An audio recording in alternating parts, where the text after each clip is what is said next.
investigation already, I invoke my right to remain silent on this issue. Parang boses ko, pero Alright. hindi ko po ma-authenticate kasi ngayong panahon na to, malakas ang AI. Regarding the arrest of Mr. Kibuloy, in our whole operations, he is arrested, and the only coverage that we have there is the SMNI, to which we are actually asking YouTube to take down, considering that it's being used to protect a fugitive not only from the Philippines, but also a fugitive of the laws of the United States. So we're asking YouTube to actually take down the channel of SMNI. Freedom of religion po natin, meron tayong separation of church and state. At tulad ng sinabi ko, yung fasting ay voluntary kung tatanggapin mo. Justice. Yun naman pong mga testimonya ni na Ms. Valdewesa at ni Yulia, tinatanggi nyo ba ang mga testimonyang iyon? Tinatanggi ko po, wala pong mga katotohanan yung kanilang mga sinasabi, kundi sa aking paningin ay kabaligtaran. Ngunit hinahamon ko po silang mag-file ng kaso sapagkat ito ay mga kriminal na mga allegations. At ito ay para maging fair, ay maghain po sila ng mag-file sila ng kaso laban sa akin o kanino mang kanilang gustong mag-file laban sa mga kingdom na leaders or members, because we are under the law of the republic. Tulad po kay Masayon, yung kanyang sinabi. Pastor, i-interrupt ko muna kayo doon dahil tinatanong ko muna yung mga Yes. testimonya ni na Ms. Valdewesa at ni Yulia. Sorry po. Pinalimos nyo po ba yung mga bata para i-sustain ang operasyon ng KOJC at Wala. para tustusan ang inyong Wala lifestyle? po kaming mga palisiya na magpalimos ang bata. O Pero walang polisiya man, pinalimos nyo ba sila? Hindi po. Wala pong katotohanan yun. Okay. Eh yung mga adults po, Ganun din po. pinalimos nyo ba sila or pinayagan nyo ba silang maglimos para sa operasyon Hindi po. at lifestyle Wala ng pong KOJC? polisiyang ganon ang kingdom na magpalimos. Wala mang polisiya pero pinalimos nyo ba sila, Hindi yung po. mga adults? Hindi po. Wala pong katotohanan yun. Alright. Pinayagan nyo ba yung pang-aabuso at pag-torture sa mga miyembro nyo? Hindi Halimbawa yung parusang dry fast. Hindi rin po polisiya ng kingdom ang batas ng pagparusa ng tao ay ipapasting para mamatay. Napansin ko po, lagi kayong nagre-refer sa polisiya, pero ang tinatanong ko po ay yung practice. Practice. So, pinaabuso nyo ba, pinatotorture nyo ba yung mga miyembro nyo? Pinapa-dry fast nyo ba sila? Sa freedom of religion po natin, meron tayong separation of church and state. At tulad ng sinabi ko, yung fasting ay voluntary kung tatanggapin mo. Hindi po ipinipilit. Alright. Kayo ba yung nakaisip nung modus na piliting magpakasal yung mga miyembro nyo na hindi naman magkarelasyon para manatili sila sa ibang bansa? Sino pong nakaisip nun, nung modus na yon? Because this is under the investigation already, I invoke my right to remain silent on this issue. Alright. Quickly lang po kay Ate Gingging, yung dry fast po ba, voluntary ba ito? No, for sure. No. Alright. Salamat It po. was an instruction. Instruction. So, hindi siya voluntaryo, instruction or utos siya. Alright. Salamat po. Mr. Kibuloy, boses nyo ba yung nasa audio file kanina, yung binabantaan mo yung si Stephanie o si Pane? Kailangan po i-authenticate kasi ngayon malakas ang AI. Hindi So pero boses nyo ba yon yung nagbabanta kay Pane o kay Stephanie? It appears na parang boses ko. Pero Alright. hindi ko po ma-authenticate kasi ngayong panahon na to malakas ang AI. At Kaya- sino po si Stephanie Ibarra? Sino po si Pane? Isa po sa mga manggagawa. Manggagawa. Ano po yung relationship o relasyon nyo kay Pane o Stephanie Ibarra? Isa pong manggagawa. Isang manggagawa. Pero hindi ba totoo na kinupkup nyo siya, kinuha nyo sa inyong pag-aalaga nung siya ay 2 years old pa lamang? With this issue po kay Pane, I invoke my right din to remain silent. All right. So, pero sa pagkaalam po namin, inalagaan nyo siya nung bata pa lamang siya. So, parang naging tatay kayo ni Stephanie o Pane Ibarra. Tama po ba? I invoke my right to remain silent Invoke. po sa issue na yan. Okay. Kasi sa audio file naman po, sa kabila nung sa pagkaalam ay kinupkup nyo siya nung 2 years old pa lamang, bata pa lang siya, na parang naging tatay kayo niya. Pero sa audio file, bakit parang asawa nyo kung ituring itong si Stephanie Opane? I invoke my right to remain silent on that Alright. issue rin po. Ngayon po, kino-confirm nyo po ba na meron kayong isang hukbo o private army sa inyong disposal? At ano po iyang tinatawag na angels of death? Yan po ay kasinungalingan at kung yan ay akusasyon, inihiling ko ang accuser na mag-file siya ng kaso laban sa akin. Okay. So, sinasabi nyo kasinungalingan yung isang hukbo na nasa inyong disposal. Opo. Pero ano naman po yung angels of death? Hindi ko po, invento po nila yan eh. Invento lamang. Ano ang, kanina po kasi sinabi po ni Sir Edward na yung, ano ba ito? Yung, saan na ba yung notes ko? Teka ha. Okay, Edward. Yung 2nd Metro Davao Signal Battalion ay may kaugnayan sa Task Force Davao. So, ano ang ugnayan kung mayroon ng Angels of Death dun sa DDS o Duterte Death Squad naman? Wala po akong personal knowledge niyan, so I Walang invoke personal my knowledge. right to remain silent on that issue also. All right. Tapos, pwede nyo bang ibahagi sa amin, mula sa perspektiba nyo, yung detalye ng law enforcement kung papaano nakuha nila ang kustodiya sa inyo? Pakiulit po. Mula sa inyong pananaw at karanasan, paano pong nakustodiya kayo sa kamay ng gobyerno, ng ating law enforcement With agencies? that issue po, I also invoke my right to remain silent. All right. Sige. And today, we do hope to continue with our quest for justice to help the victims look and find and receive the justice that they also deserve.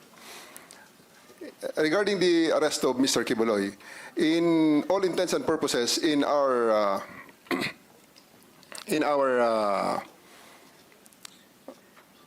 whole operations, he is arrested because he submitted himself to my representative because he has no other options other than submit himself to the custody of the law. Because whether he like it or not, he has no other options during the time. Because I have 4,500 people around him inside this compound, and 1,200 is concentrated on the 2 buildings that he has control of. On the part that he is saying that he voluntarily surrendered, it is just on the colloquial and the popular. Naiintindihan ko na anuman yung colloquial or popular term na gamitin, ang outcome ay nasa kamay na siya ng ating mga otoridad dahil sa environment na na-create nyo on the ground, no? Kasama itong 4,500 personnel nyo, na yung 1,200 ay doon lamang nakakonsentrate sa 2 building kung saan siya tumagal, no, ng ilang mga Yes, ma'am. araw. I Yes, do believe, General. ma'am, I do believe that the term surrender and arrest is being debated upon. Well, I do believe that the camp of Mr. Kibuloy would like to model the issue on the term the surrender and arrested because it has great bearing on the criminal case that they are facing, ma'am. So they can use the voluntary surrender term as part of their maybe their defense for and prayer for leniency and cite it as a mitigating circumstance. However, it is not the case, and it was never the case in this situation, ma'am.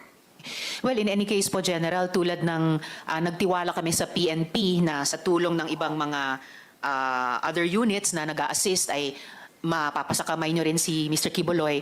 may tiwala rin ang komite ngayon sa Department of Justice na ma-handle alang-alang sa mga victim survivors at alang-alang sa ating bayan yung mga kaso ni Kibuloy.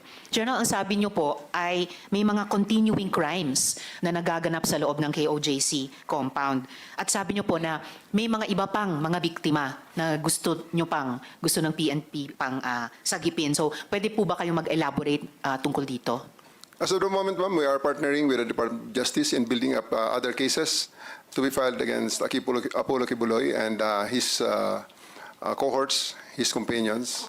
Last week, we have filed sedition and inciting to sedition charges against them through the Department of Justice and with the assistance of the special prosecutors assigned by the DOJ for this case. And there's still a continuing build-up on the possible rescue of other people, because we had experienced the extensive brainwashing.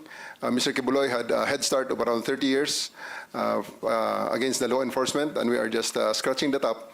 And I do believe that as time goes by, as people see the fallacies of his declarations, more people and more victims will be having the courage, will summon the courage to actually seek for the redress that the law is ready to give them.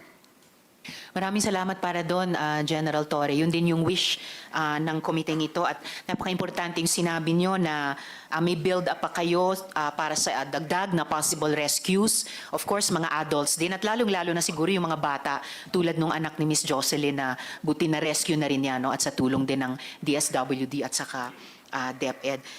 Lastly for now, mula sa akin, General Torre, sabi nyo po, may mga humarang sa inyo sa pag-aresto kay Kibuloy. Ito ba'y, halimbawa, kagaya ng paglalagay ng mga fire truck, iba pang sasakyan para harangin yung highway mismo sa labas ng compound. Ito ba'y mga KOJC members din? O meron ding mga opisyal ng gobyerno?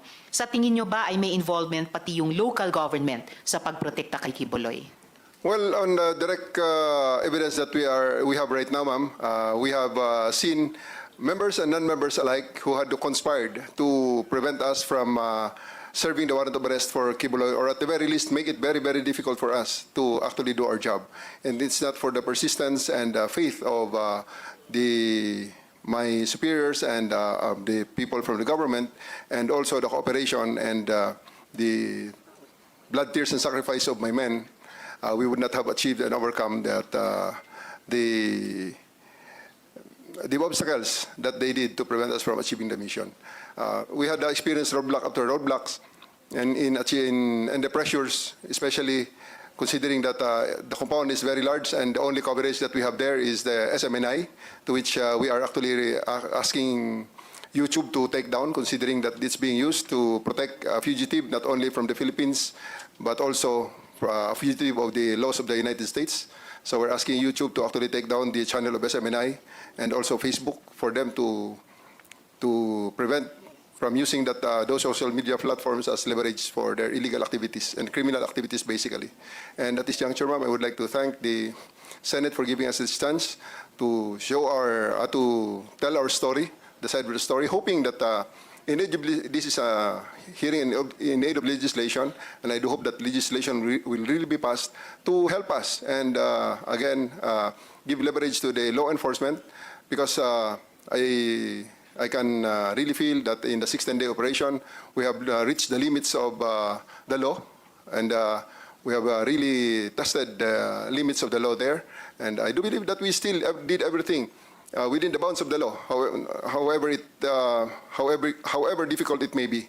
And I do believe that it's time that we also try to adjust the law in the hope that it will be more responsive to the needs of the time. Because if we only listen to all those telling us that, especially the lawyers of Apollo Kibuloy, telling us that we are doing things illegally because for 16 days we stay there without a search warrant, citing that the use of the warrant of arrest as basis of our search, and stay there in the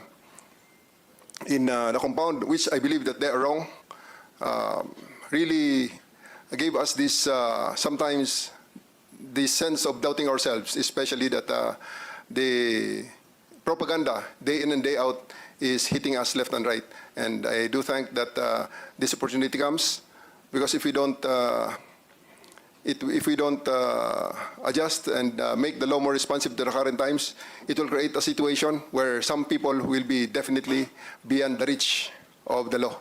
Because if we are not that persistent, Mr. Kibuloy will still be out there laughing at us and just telling everything that things that he wants to say, because he will be out.